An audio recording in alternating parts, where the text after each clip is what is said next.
So, students, continuing the topic of centripetal acceleration, now we want to discuss that if there is non-uniform circular motion, so then what will be the acceleration possessed by the body? अब non-uniform circular motion means body is moving along circular path with variable speed. Body is moving along circular path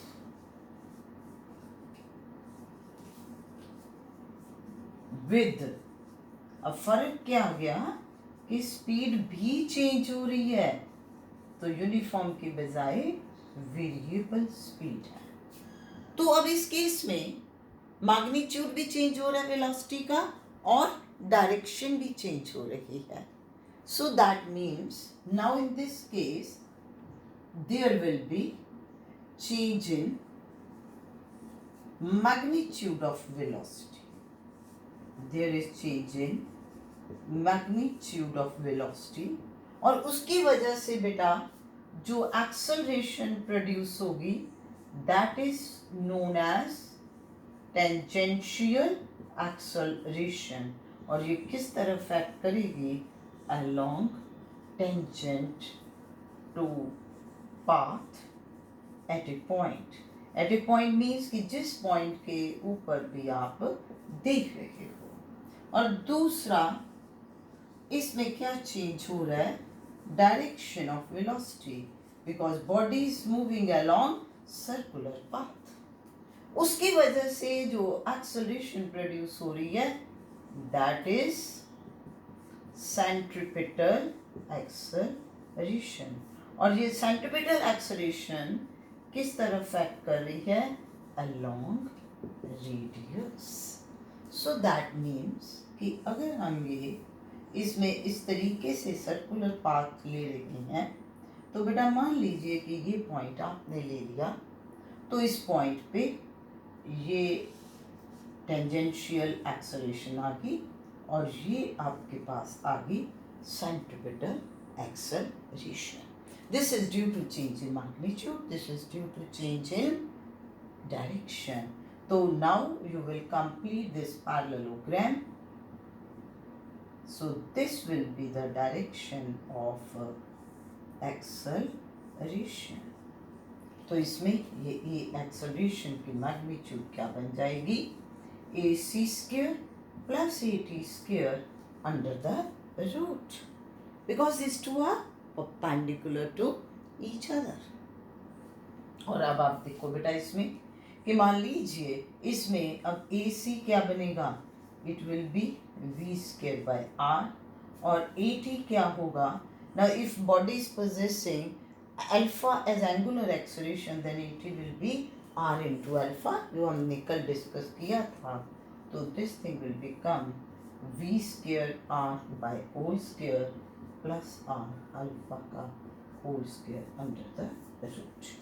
ये मैंने आपको थोड़ा सा ये concept बता दिया है, बट मेन जो आपको बेटा सिलेबस में आपके है वो आपके पास यूनिफॉर्म सर्कुलर मोशन ही है, अबाउट सेंट्रिपिटल फोर्स ही है, जिस पे कि आपको प्रॉब्लम्स आएंगी। अब इसमें हम कुछ basic problems regarding this two dimensional motion in a plane discuss कर रहे हैं। अब इसमें ये प्रॉब्लम है, देखिए कैसे करना है।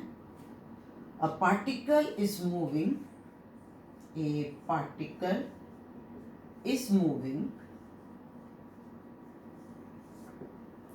uniformly in a circular path, uniformly in a circular path of radius r, when it moves through an angular displacement theta, when it moves through angular displacement theta, then what is the magnitude of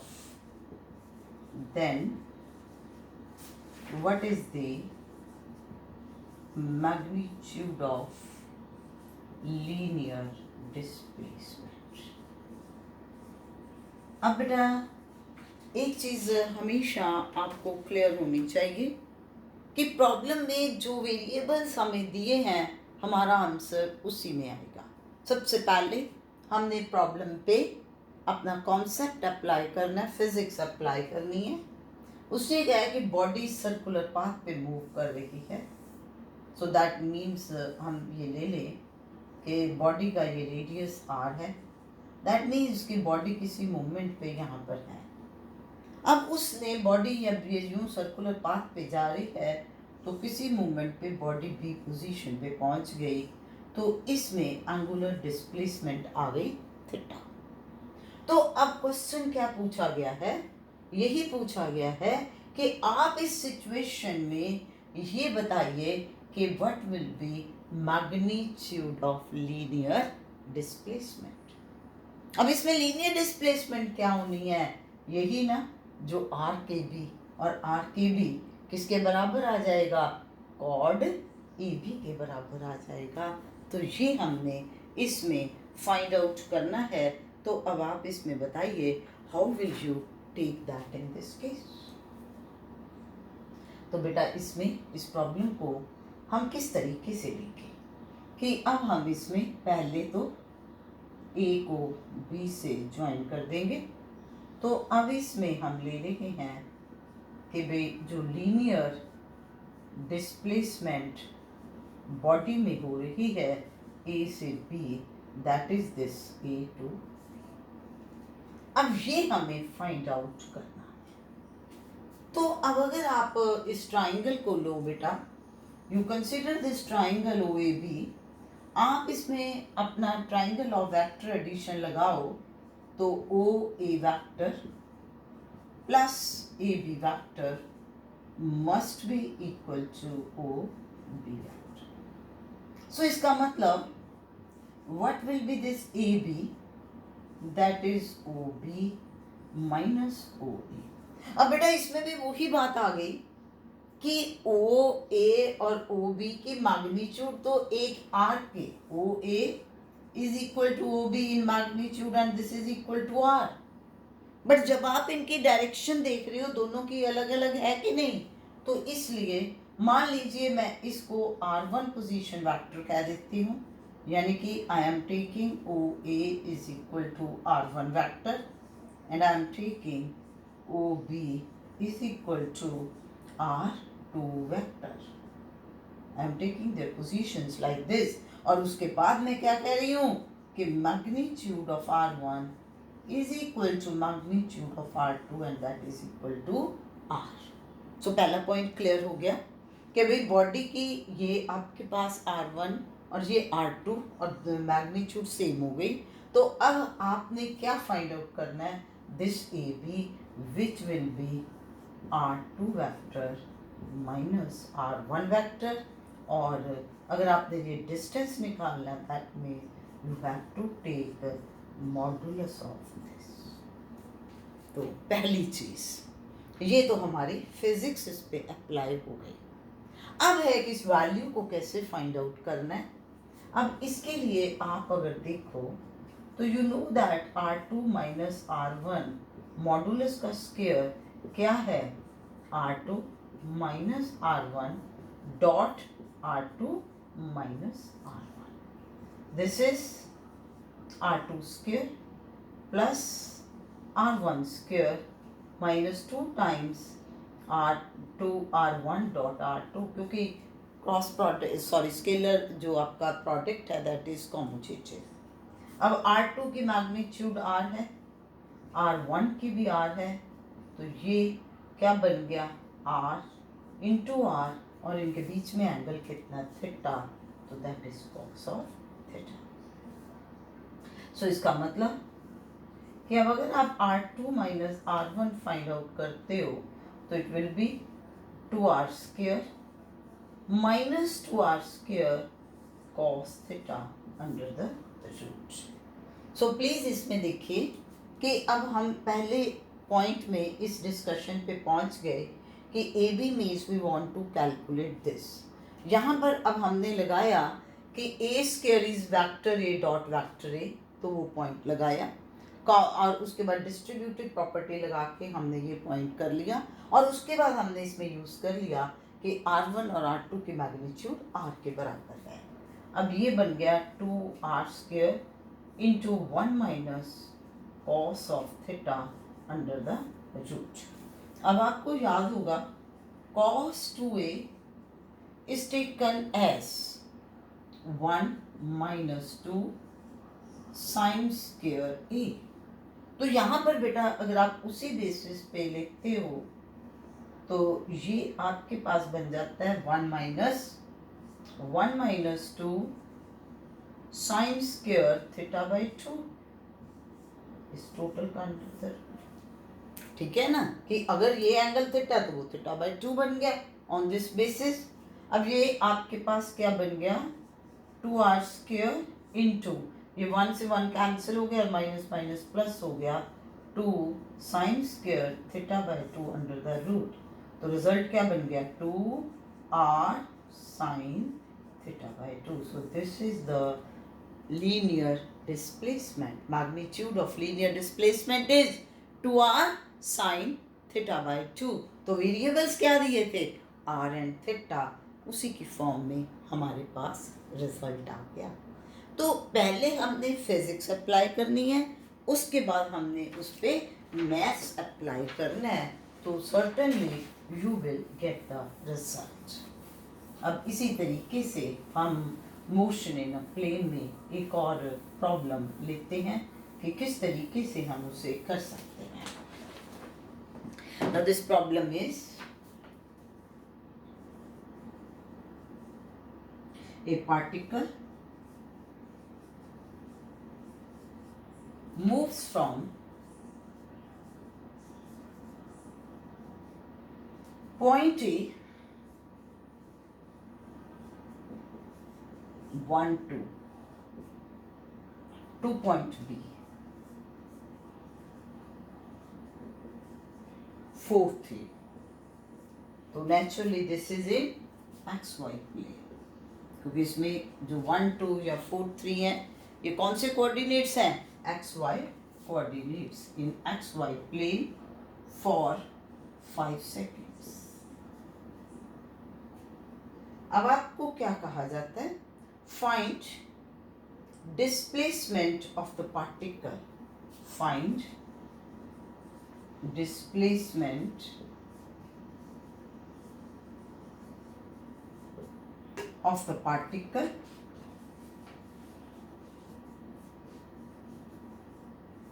during this period। तो इस तरह से यहाँ बेटा लगना हमारे पास vectors का ही है। कैसे कॉन्सेप्ट लगाना है, अब पहली बात तो एक्स वाई प्लेन की है, तो हम ये एक्स वाई प्लेन बना लिया हमने। ठीक हो गया।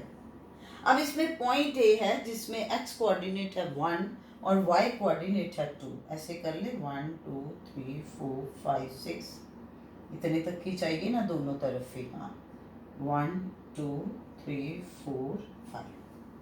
अब ए में एक्स कोऑर्डिनेट 1 है वाई 2 है, that means this is the point A. ठीक हो गया 1 2।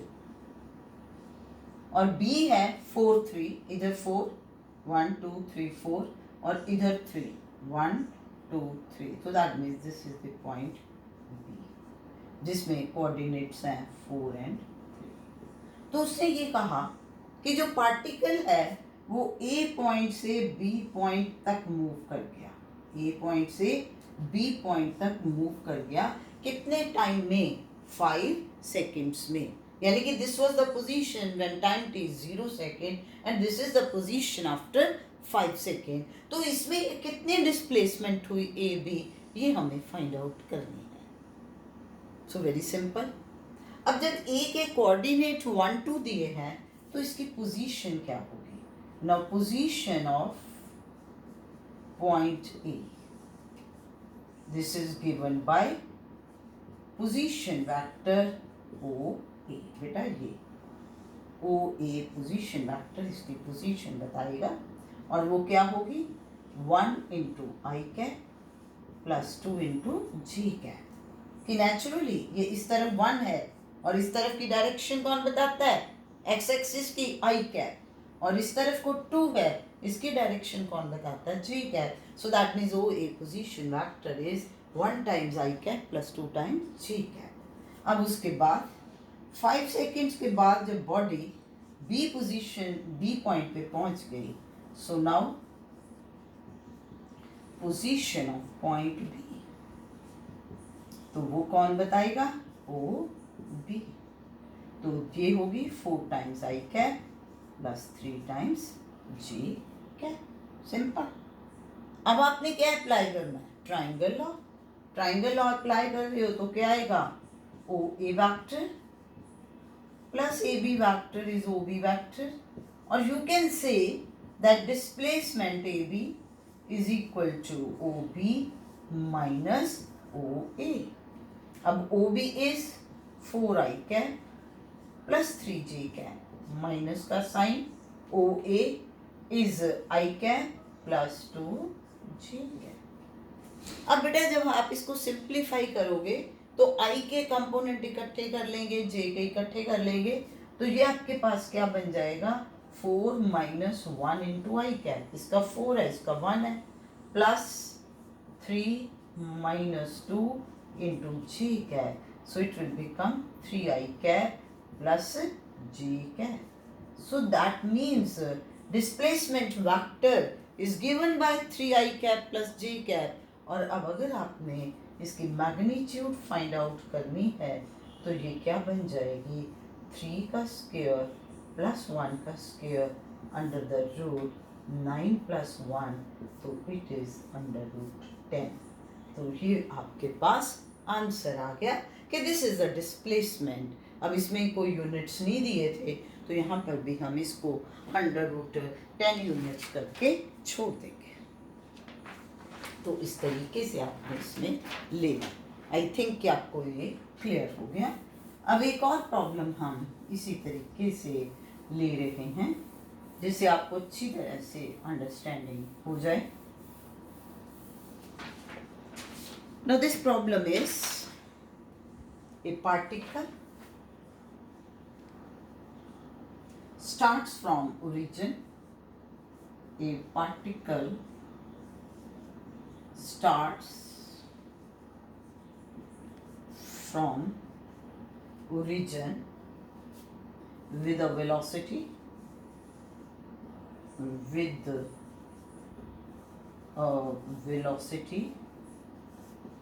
5 I cap meter per second. 5 I cap meter per second and moves in XY plane and moves in XY plane under the action of force, under the action of force which produces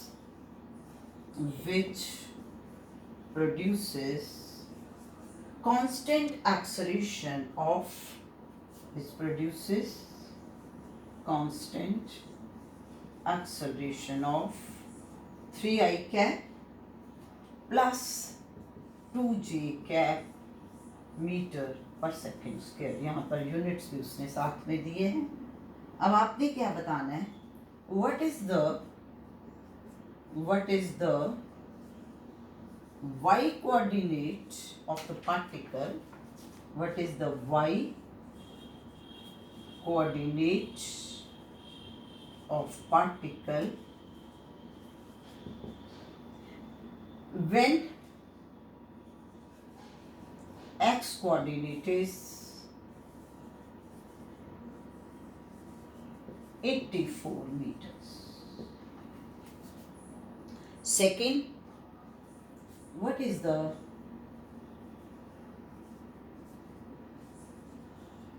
speed of the particle at this time. Speed of particle at this time. तो पहले तो आप problem को देखिए कि जो problem है वो क्या है. अब अगर तुम ध्यान से देखो तो उसमें उसने ये कहा है कि particle starts from origin with a velocity 5 I cap meter per second. So that means जो 5 I cap हुई, this is the initial velocity of the body. और मूव कर रही है ये XY प्लेन के अंदर under the action of the force, यानी कि acceleration is acting on it. तो acceleration जो है फोर्स की वजह से जो आ रही है वो ये है. तो अब बेटा सबसे पहली चीज तो अब आप जैसे S is equal to u t plus half a t square लिखते हो, तो यहाँ पर बेटा बॉडी की मोशन जो है वन डायमेंशनल नहीं है, दैट इज टू डायमेंशनल. तो इसलिए हम क्या लिखेंगे, R is equal to u t plus half a t square. कि टी सेकेंड्स में बॉडी के अंदर कितनी डिस्प्लेसमेंट होनी है, उसने कहाँ पहुंचना है, दैट इज आर. ठीक हो गया. तो अब इसमें आर आपके पास आ गया, U means 5 I cap into T plus half A. हमें नहीं टाइम पता तो इसे मैं टी ही लिख रही हूँ. ए की वैल्यू क्या है दी उसने, half 3 I cap plus 2j cap into T square. यही बना ना. आर जो पोजीशन वेक्टर आ गया, कितनी डिस्प्लेसमेंट होगी, displacement vector that is you which is 5 I cap into T plus half A is 3 I cap plus 2j cap into T square. अब मैं आई और जे के कंपोनेंट अलग अलग कर लेती हूँ. तो ये बन जाएगा 5t plus 3/2 means 1.5 T square into I cap. ठीक हो गया ना. ये 5t आई कैप और ये बन गया 3/2 आई कैप इंटू टी स्क्वायर. उसके बाद प्लस इधर तो j का है ही नहीं, 2 इंटू 2 आपका कैंसिल हो गया, तो j टी स्क्वायर इंटू जे कैप. ये बन गया. अब आप r को भी लिखोगे तो नेचुरली इसमें ये पॉइंट है ना, जैसे ये बात हो गई कि इनिशियली बॉडी यहाँ पर थी, किसी मोमेंट पे वो यहाँ पर पहुँच गई. ठीक है ना. तो इसके कोऑर्डिनेट्स क्या हैं, x y and this is r. So ये पॉइंट है जो आपके पास है. अब क्लियर हुआ कि नहीं. तो दैट मीन्स मैं आर को क्या लिख सकती हूँ, s i cap plus y j cap. तो अब आप क्या कर सकते हैं, we can compare the components of i cap and j cap on both sides. तो x आपके पास क्या बन गया, 5t प्लस 1.5 टी स्क्वायर, और y आपके पास कितना बन गया, that is equal to t square. ये देखो आई कैप का आई कैप से किया तो ये 5t plus 1.5 T square, j का j से किया तो y is equal to t square. यहाँ तक आपका ये जो पॉइंट था इससे हमने सॉल्व कर लिया. अब आपसे क्या पूछा गया है कि आप ये बताइए कि अगर ये x कंपोनेंट 84 मीटर है then what will be y. So that means कि x 84 किस टाइम पे होगा. हम अब क्या देखेंगे कि ये 84 किस टाइम पे होना है. बॉडी ने इस पॉइंट पे 84 मीटर्स इस तरफ जो पॉइंट है कितने टाइम के बाद पहुंचेगी. So that means now you will put here x is equal to 84. तो आपके पास क्या आ गया, 84 is 5t plus 1.5 T square, और you can say 1.5 T square plus 5t minus 84 is equal to 0. और आप अगर इसे सॉल्व करोगे तो आफ्टर सॉल्विंग इट आप इसको सॉल्व करके देख लीजिए, you will get t is equal to 6 second. जब आप इसको सिंप्लीफाई करते हो, दिस इज सिंपल मैथमेटिक्स. ये क्वाड्रेटिक इक्वेशन आपके पास, इस क्वाड्रेटिक इक्वेशन को आपने सॉल्व करना है.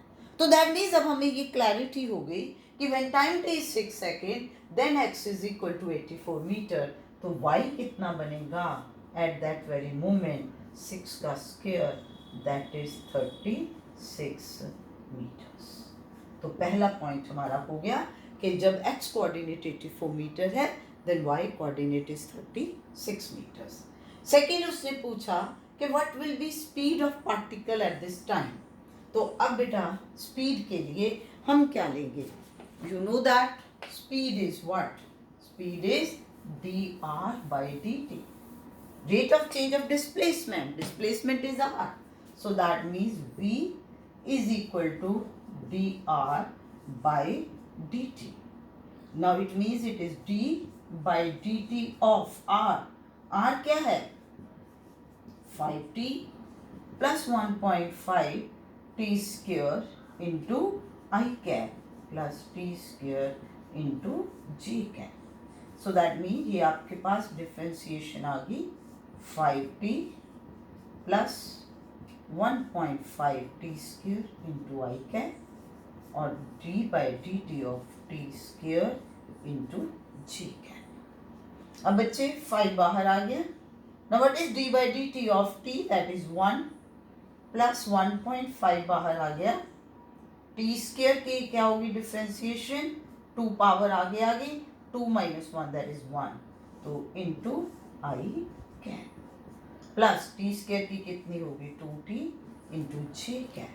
तो हमारे पास अब v क्या बन गया, it is 5 plus 1.5 into 2 this 3t into I cap plus 2t into j cap, 5 plus 3t into I cap plus 2t into j cap। अब उसने क्या किया, speed of particle at this time, तो time t अब आपने क्या calculate कर लिया 6 seconds, so that means v is 5 plus 3 into 6 that is 18 I cap।